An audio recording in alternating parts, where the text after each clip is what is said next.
E aí, pessoal, tudo bem? Bom, nesta terça-feira começa a World Series, né? A final da Major League Baseball, reunindo o Houston Astros e o Washington Nationals.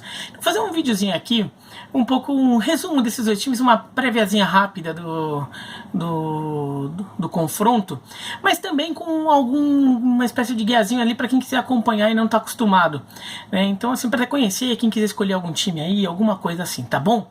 Bom, primeiro que assim, uma dúvida assim, por que o World Series se o campeonato é só da Liga dos Estados Unidos que tem um time do Canadá? Bom, eu já fiz um vídeo sobre isso, vai aparecer ao final desse vídeo aqui, vai aparecer um quadradinho, tá? Com o link para aquele vídeo que eu explico por que o World Series. E é que é o mesmo motivo pelo qual os americanos falam também World Champion para quando um time é campeão da NBA ou do Super Bowl, aquelas coisas, tá bom? Então já responde essa pergunta número 1, tá? Número 2, como funciona o campeonato, como funciona o jogo, essas coisas? Olha, vai aparecer aqui embaixo um outro quadradinho ao final desse vídeo com o link para a playlist para aprender sobre beisebol. Vários vídeos ali explicando coisas sobre o beisebol, então dá uma olhada na playlist lá, matar essas dúvidas básicas do jogo em si, de entender o universo. Tá? Então, essas duas dúvidas já ficam matadas ali nesses outros vídeos, vão lá. Aqui eu vou falar mais do confronto em si, sobre Nationals e Astros. Bom, em relação à prévia do jogo, tá? É um jogo que a gente vai ter uma qualidade rara, em alguns aspectos até inédita, dos arremessadores dos dois times, né? O Washington Nationals tem uma rotação, são os 4 arremessadores titulares, com o Max Scherzer, o Stephen Strasburg, o Patrick Corbin e o Aníbal Sanchez. Ainda não está definido quem arremessará o jogo 3 e o jogo 4 da série, né? Jogo 1, o Scherzer, que é nessa terça, jogo 2. Nessa quarta, o Stephen Strasburg. Jogo 3, jogo 4, Corbin e Sanchez, não está definido a ordem, tá? Desses 4, o Max Scherzer já ganhou o prêmio Cy Young, que é o prêmio para melhor arremessador da temporada. O Aníbal Sanchez já tem um no-hitter na carreira dele, né, um jogo inteiro sem ceder nenhuma rebatida para o time adversário. O Patrick Corbin é um ótimo arremessador, não vem tão bem assim nos playoffs, mas é um ótimo arremessador. E o Stephen Strasburg talvez seja um dos melhores arremessadores da sua geração. E a gente pega o Houston Astros. Tem o Justin Verlander, o Gerrit Cole, como os 2 principais arremessadores, e mais o Zack Greinke. O Verlander e o Greinke já ganharam esse prêmio Cy Young de melhor arremessador da temporada.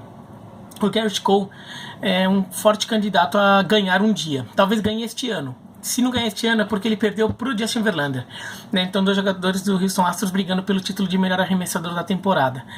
Então, esse confronto, imagina-se que sejam jogos de poucas corridas, pouca pontuação baixa, mas isso também tem um lado positivo, que o jogo fica muito equilibrado, né? O jogo fica com placar baixo, mas muito equilibrado, não tem um time que desgarre na frente. É a tendência para os jogos dessa World Series.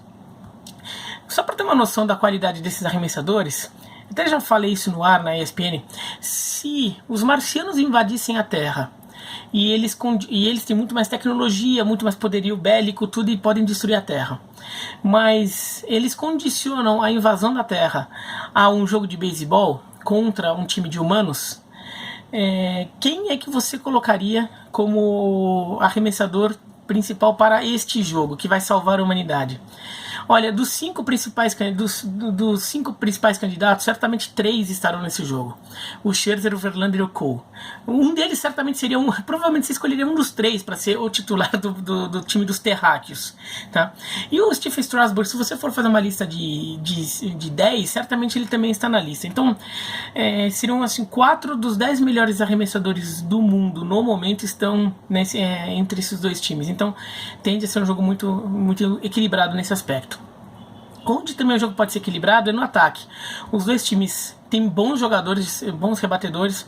O Houston Astros com José Altuve, o venezuelano, Carlos Correa, o porto-riquenho.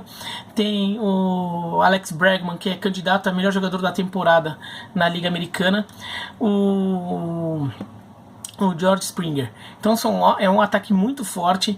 Ainda tem o Yulieski Gurriel, cubano, que também rebate muito bem em momentos decisivos. Nesses playoffs ele nem estava tão bem assim, mas em geral ele rebate muito bem em momentos decisivos.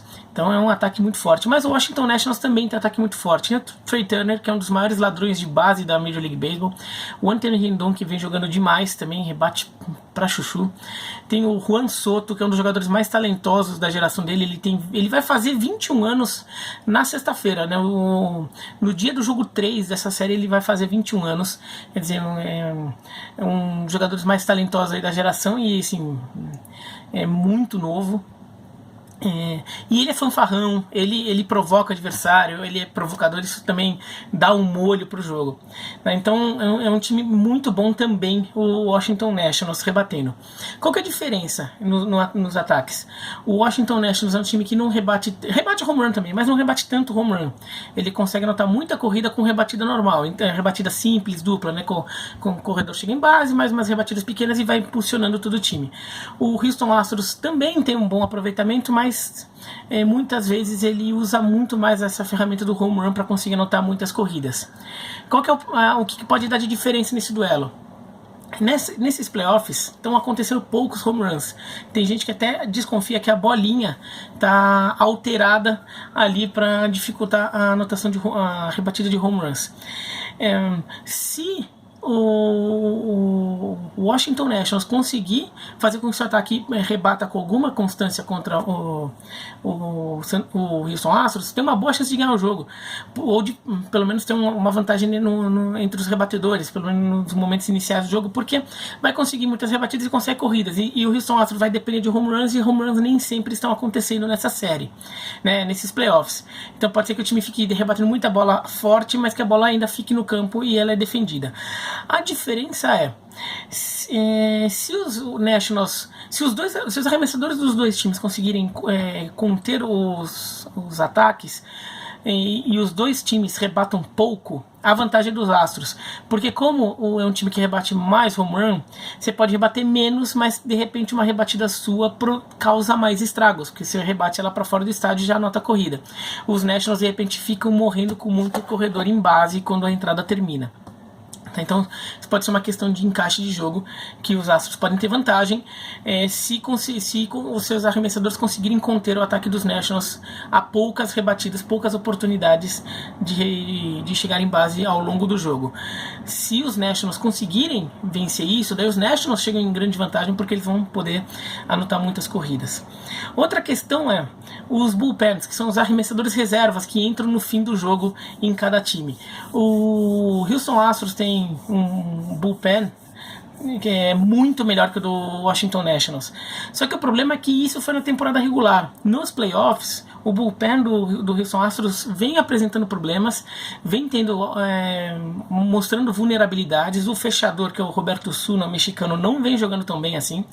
Então, o Houston Astros tem uma vantagem aí nas entradas finais, que ele tende a ter arremessadores melhores nas últimas entradas, mas pode ter problemas porque eles não estão tão confiáveis assim nos playoffs. O Washington Nationals não tem arremessadores muito confiáveis, mas já se acostumam mais a usar uma estratégia de usar um dos arremessadores titulares que não estiver escalado para aquele jogo, que tiver num dia de descanso, para jogar um pouquinho. Nisso compensa a falta de um ou dois arremessadores reservas melhores. Então os Nationals podem, se isso funcionar, podem equilibrar nesse aspecto, apesar dos Astros serem teoricamente melhor. E outra questão que daí é uma vantagem dos Nationals é que a rotação do Houston Astros tem 3 arremessadores, a dos Nationals tem 4. Isso significa que no jogo 4 da série, ou os Astros vão ter que usar arremessador e fazer um jogo inteiro com seus reservas ali se revezando, ou vão ter que botar algum arremessador titular com um dia menos de descanso. Isso pode ser problemático porque ele pode não estar completamente nas melhores condições, né, de jogo. Então esse jogo 4 pode ser um jogo de uma estratégia diferente para os Astros. Isso pode beneficiar o Washington Nationals. Então o meu palpite no geral, assim, eu acho que os Astros têm um time melhor, e o meu palpite é que os Astros levam por 4-2, né, a série. Então, acho que os Astros acabam tendo mais experiência e tudo, mas o Washington Nationals é um time perigoso. Agora, motivos para torcer pelos times. Bom, se você tá pensando em cada time, vamos ver lá o Houston Astros. O Houston Astros tem coisas interessantes, é um time que tem muitos latino-americanos, é o time que foi campeão recentemente, foi campeão em 2017, e tem um dos melhores times e tende a continuar tendo um dos melhores times da Major League Baseball por um tempo. É um dos times que tem melhor trabalho de descoberta de jogadores jovens, de desenvolvimento de atletas jovens, é um time muito bom nessa área, e então isso é interessante. É um time do Texas, se isso de alguma forma faz diferença para você ser um time do Texas ou não. O Houston Astros é um time do Texas, né? Isso é uma questão aí que pode influenciar. O nome do time tem a ver com o estádio antigo deles, que era o Astrodome, mas a ideia dos Astros tem a ver com a NASA estar em Houston, ter sede em Houston. E é um time assim, para quem escolher torcer para os Astros, assim, até não só nesse jogo, mas para a temporada que vem também, então adotar o time, é um time que tende a ser competitivo por mais alguns anos ainda. O Washington Nationals, bom, é um time da capital, né? Não sei se também isso faz diferença, se é um time de Washington.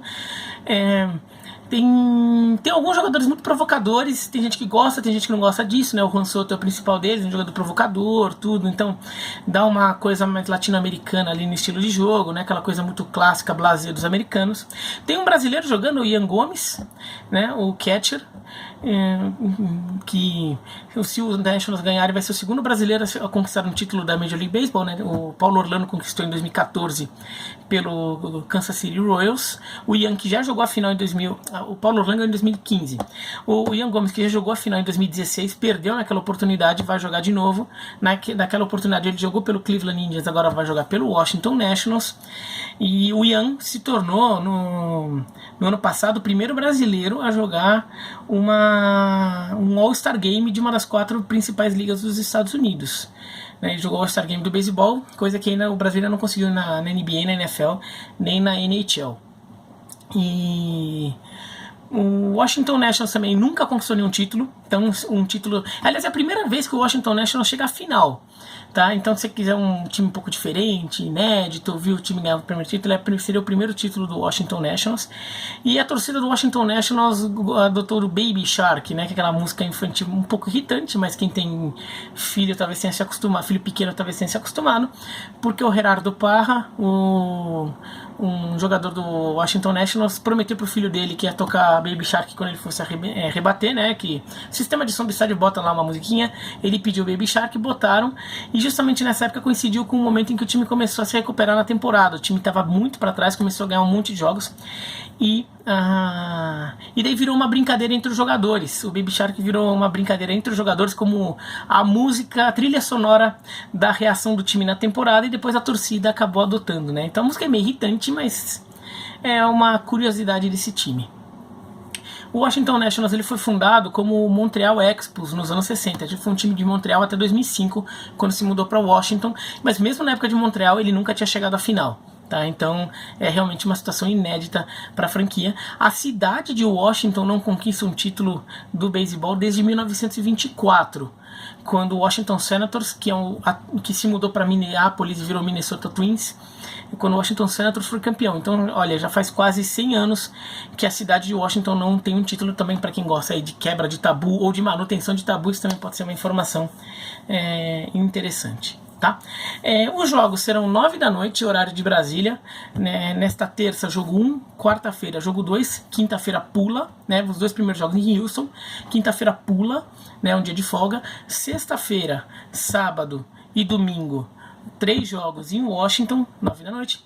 Daí segunda-feira folga, e terça-feira e na outra quarta-feira jogos em Houston também. Os últimos 3 jogos, né, o terceiro jogo de Washington e os 2 jogos de Houston, talvez não aconteçam, porque a série se resolve assim que um time ganhar 4 jogos, então talvez a série não vá até o final. Tá bom? Mas é isso, então um resumão, um comentário assim, analisando os times e apresentando um pouco esses 2 finalistas aqui, os 2 participantes da World Series. Se vocês forem acompanhar, agradeço, né, como comentarista dos jogos na ESPN. E se você estiver acompanhando, você não tiver o costume de acompanhar, e estiver acompanhando para dar uma chance, uma curiosidade também, porque viu esse vídeo, manda um tweet durante a transmissão no @ubiraleal, e na hashtag MLB na ESPN, dizendo que você só tá que você ficou curioso e resolveu acompanhar o jogo porque você viu aqui no canal. Só pra eu ficar sabendo aqui o impacto que teve, tá bom? É isso, então, se vocês gostaram, dá um joinha, se não gostaram, se inscreva no canal, clica no sininho. E vejam os vídeos aqui, tá? Vejam os vídeos que estão aparecendo aqui do ladinho, tá bom? Um abraço e até mais.